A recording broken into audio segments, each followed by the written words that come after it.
Hi everybody, it's me, Astrid. Today I am feeling wondrous. I am joined by my cat, Kiwi. Hello, Kiwi. I'm going to pick her up and make her upset. She doesn't like being picked up. I'm gonna put her down. She's doing great. This is a video where I stole from ProZD, YouTuber ProZD, and he talked about his 10 most played Steam games. And so I wanted to talk about mine today. So I printed out on cardstock, like a little fuck. Can I say that? They're past 30 seconds. And so I wanted to go over the top 10. Now, there's going to be some silly caveats here, but we're just going to go through it. So number 1 on my list is Counter-Strike 2. So this notably includes Counter-Strike 1 in the calculation. And I have over 500 hours on this game. Now, if you were really counting lifetime hours, I actually have probably 1,000, maybe more, 2,000 hours in Counter-Strike, and I'm only good with two guns. I feel like I'm good with 2 guns. One of them is the op, and the second one is the USPS. So my favorite rounds are the first round on Counter-Terrorist, and I also love when I get an op, because I can hit people in one shot and kill them. I played this recently on my stream drunk, and I actually got ranked Gold Nova 4, despite never really playing. This was in Dust 2, specifically. I don't know whether that's considered good anymore, but yeah, so that's my number 1 most played game on Steam. Really, it's a fun game, but I've played so much of it that when I play it now, it's sort of like, it's very uninspiring. It's mostly something that I would play with somebody else if they really wanted to, or perhaps it's a good stream game, because a lot of movement in the game is sort of second nature to me.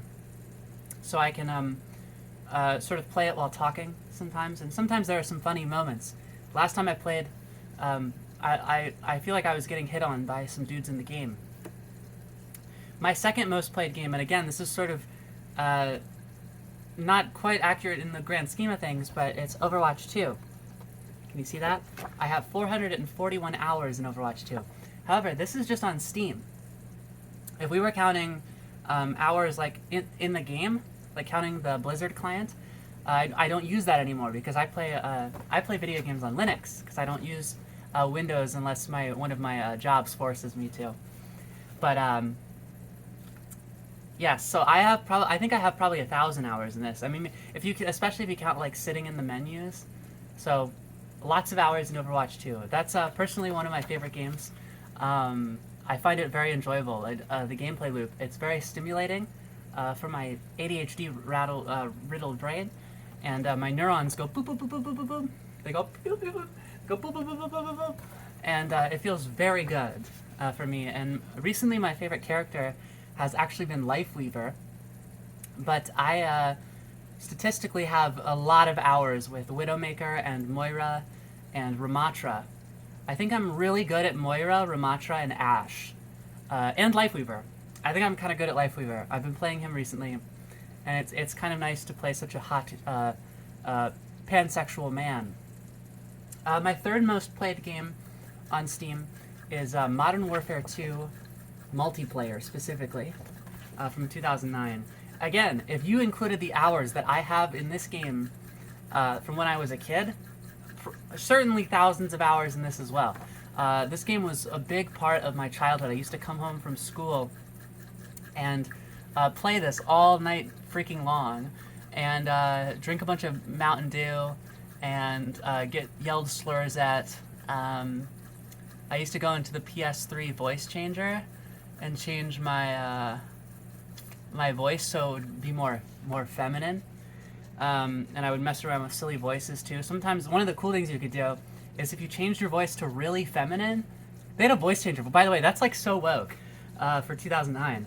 But yeah, they had a voice changer, and if you set it really high and then you did like a low voice, it would sound really creepy. So that was kind of funny. And I love Modern Warfare 2. It's one of those games where I wish I could play it all the time. I wish it wasn't full of like hacked lobbies that'll like backdoor into your computer.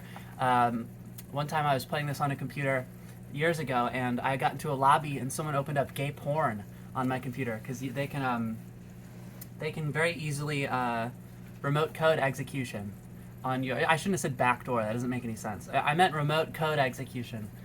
They can do that. Like script kiddies can just download scripts on forums, and so don't play this on PC. Might be fine on other platforms, but it's probably full of hackers there too. So yeah, this game is just amazing. I feel like it's the most like silly Call of Duty that I've played, and I've played a good majority of them. I feel like everything dies really quickly. All the guns and all the loadouts are really fun.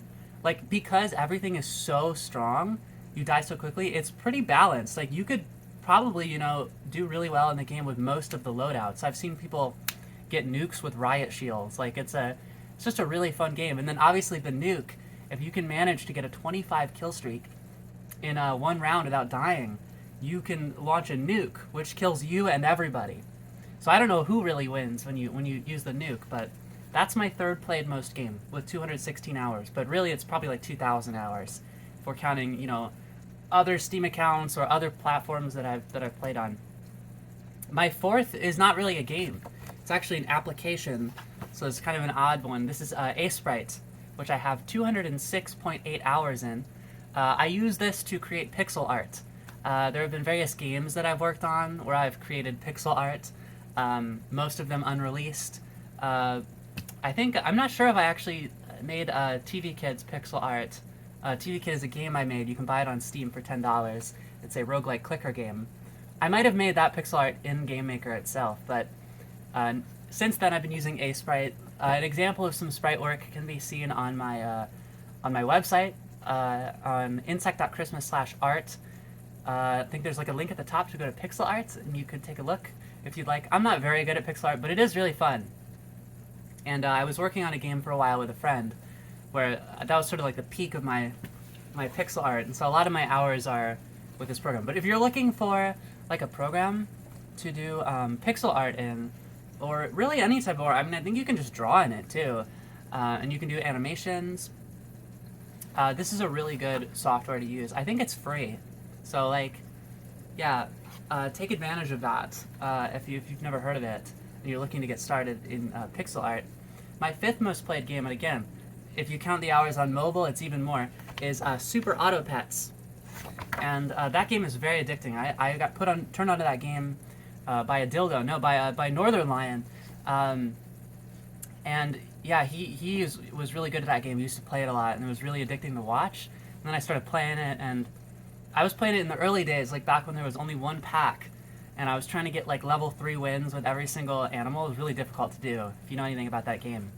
But it's essentially just like a, I don't know I think they call it like an auto battler, but you basically just pick pets and you give them food, and they have different abilities, and you get bonuses, and you build up this like line of 5 or 6 pets, and you fight off against other people randomly, and you try to get 10 wins, and not die. And so it's really, really addicting. I actually started playing it again recently with a friend, and it's just like a lot of fun. Just a lot of fun. I think it's also a game that is free. Actually, 4 out of 5 of these I think are free. CS2 is free, Overwatch 2 is free, Super Auto Pets is free. I think Aseprite is free. If you're able to use Pirate Bay, all of these games are free. But anyway, let's go into my next 5. So that's the top 5. Maybe I should have started from the bottom. That would have been more entertaining. I screwed up. But number 6 is not really accurate at all. It's Dale and Dawson Stationery Supplies. I've played this game once, yet I have 97.8 hours in it.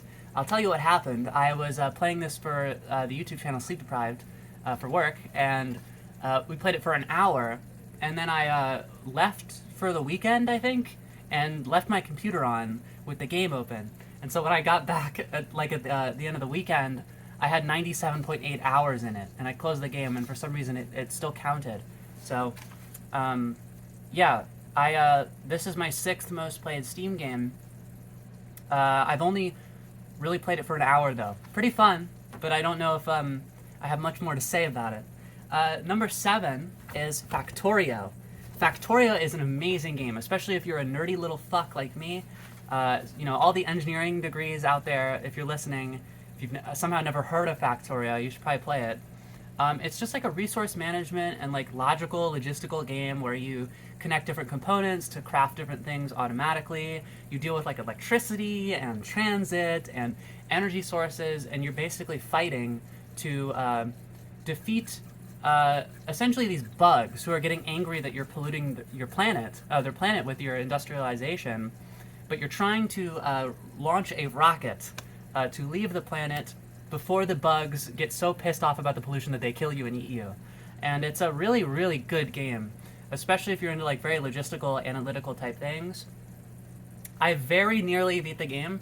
I for some reason stopped like I was crafting the rocket to beat the game, and that's where I stopped. So basically, I beat the game. I think honestly, I got scared that the bugs are gonna win, and I just don't want to know what happens if I play for another few hours. Because if I lose, it'd be very saddening.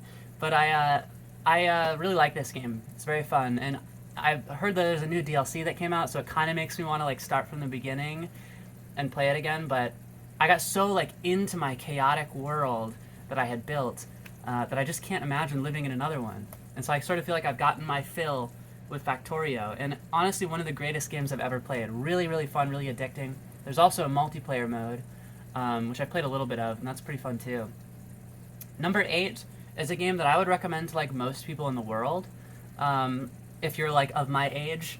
Terraria. You know, a lot of people would call this game like Minecraft in 2D, and there's certainly elements of it that are similar, but I really believe it's a totally different experience. Something that I really like about Terraria is this aspect of progression. You really, really progress, and things change a lot, and often, and for a long period of time. I mean, I have 79.3 hours in this. I think I have more if you count another account, and I have over a little over half of the achievements. So there's a lot that you can do. There's so many bosses, and so many different like ways that you can build your character, and so many cool like dungeons to explore, and it's just a really, really fun game. It's a 2D game, sort of side-scrolly. Yeah, I think it's like one of the best, you know, indie games. That term is kind of like outdated at this point, because I feel like I don't know, whatever. We don't need to get into that. But it's a really, really good game, and if you like sort of crafting or like building characters, or you know, fighting bosses, you know, there is a bit of a challenge here as well. You can amp the difficulty up. Really fun game. Number 9 is personally, I would say, one of my favorite games of all time. Maybe my favorite. It is Tetris Effect Connected. And if you can see here, I have every single achievement. I actually 100%ed this game, and it's one of my most proudest, it's my proudest gaming achievement, I would say. Because this game is kind of hard to 100%. Like, it took me a while. I have 86.8 hours in it. I've also played probably another like 50 or so on the PS5. But yeah, the PS5's achievements are slightly harder than the Steam achievements. The Steam achievements are they give you a little more leeway. But yeah, this game is addicting. I've heard that people with PTSD actually really benefit from this game because it opens up like neural pathways and like relaxes you or something like that. You know, feel free to read a study on your own. I'm not a neuroscientist, but I think that this game is very soothing. Like, it really, it puts you into it, and like by the time you get like 5 or 10 hours in the game, you start like dreaming in Tetris. And it's just a really, really good game. It's beautiful. You wouldn't think this, but the graphics and the soundtrack are like amazing in this game. And yeah, it's just really, really fun. And yeah, 100% at everything, which some of the hardest moments were towards the end because you have to get S rank in like everything in the game. And there's some that are pretty difficult. Like, I think one where I had to clear like 40 lines in under like 1 minute 20 seconds. Pretty difficult. You have to get S rank in just everything. It's just really hard. But I did it, and so I'm really proud of myself. And, you know, I'm sure a lot of other people could do it too. But I'm just very proud of that because I was really into that game. And it's just really cool that I was able to 100% it. I have barely ever really 100%ed any video games, much less one as difficult as this. Anyway, that's my top 9, and my 10th most played is actually Call of Duty World War II multiplayer, which is sort of an oddball one. I think this was years ago. I mean, this says that I last played it in 2018. So basically, I don't even really remember essentially was not fully sentient in this moment. My frontal lobe was very undeveloped, and I was a little idiot. So I don't really remember what I was thinking. Probably something about my penis or something. You know, I was probably thinking about Big Booba bouncing. You know, that's all I was thinking about. But like, yeah, monkey neuron activation. I think that this game is like pretty bad actually. I don't really have any good memories of it. I think I was just playing it a lot with friends. But there was like microtransactions, and there was this like bullshit where you had to like during the events to get like the new guns, which were unique guns, like unique new guns to the game. You had to open up loot boxes to try and get them. And so it was basically pay to win because you could obviously buy those. But yeah, that's a pretty dog shit system, like to introduce new guns and then put them in loot boxes. That's what I remember about the game. Maybe I'm a little incorrect, but that's what I remember, and it was pretty awful. So that's probably the worst game in my top 10. But yeah, those are my top 10 most played Steam games. It's like a little inaccurate, you know, because some of these games I've played more on like other accounts, or I've had other accounts before, and I've also played a lot of these games on like, you know, PlayStation or whatever. So, but it still is a pretty accurate display of some of the games I've played the most. And so if you found this interesting, let me know down below. I feel like this wasn't as much of a funny video, just kind of me talking about games. But I saw ProZD do it, and I thought it was like a really cool video idea, and I just wanted to do it. If you don't know, I actually, everything on this channel is, the whole purpose of making this channel was that, you know, all of my other YouTube stuff that I do is, you know, it's like a job. And I enjoy a lot of aspects of it, but it is a job. And something I miss about old YouTube is that everyone that was uploading wasn't really doing it for a job. They weren't expecting anything out of it. Unless you were like Smosh, you know, you weren't expecting to make money out of it. And a lot of it was just kids like me who were uploading videos, you know, with their iMac camera and just talking about whatever they were interested in at the moment. And, you know, I think that that's really the lifeblood of YouTube. And it makes sense that we've lost it in the context of this hyper-competitive capitalist world that we live in. But I really think that YouTube would be a better place if it was obviously less about capital and algorithmic success and more about people displaying what they're interested in, what they actually want to make. So everything on this channel thus far has been uploaded because I wanted to do it, not because I thought it would make a lot of money. However, sometimes I do accidentally make some money from this, which is kind of funny. But yeah, I just wanted to do this. That was an annoying diatribe. I'm sorry. Goodbye.